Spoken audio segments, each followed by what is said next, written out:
સુરતના અડાજણમાં સર્જાતા રહી ગઈ એક મોટી દુર્ઘટના। જો સેકન્ડોની વાર હોત તો અનેક જીવ જોખમમાં મુકાઈ ગયા હોત। સુરતના અડાજણ વિસ્તારમાં આવેલ ઇન્કમ ટેક્સ ભવનની બિલકુલ સામે નિર્માણાધીન મણિયા હોસ્પિટલની સાઇટ પર અચાનક ડાયાફ્રેમ વોલ ધસી પડી। આ દ્રશ્ય જોઈને અંદાજ લગાવી શકાય કે આ ઘટના કેટલી ભયાનક હતી।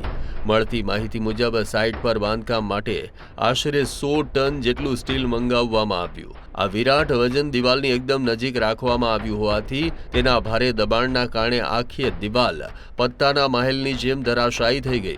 અહીં અત્યારે 7 માળનું હોસ્પિટલનું કામ ચાલી રહ્યું છે, જેમાં 3 લેવલના બેઝમેન્ટ બનાવવામાં આવી રહ્યા છે। ઊંડા ખોદકામ વચ્ચે દિવાલ ધસી પડતા અફરાતફરી મચી ગઈ। સદનસીબે આ ઘટનામાં કોઈ જાનહાનિ કે ઈજાના અહેવાલ નથી। મોટી આફત ટળી ગઈ છે, પણ બાંધકામના સુરક્ષાના નિયમો સામે ચોક્કસપણે અનેક સવાલો ઊભા થયા છે। આવા જ અવનવા વિડીયો જોવા માટે ફોલો કરો ઇન સેકન્ડ્સ।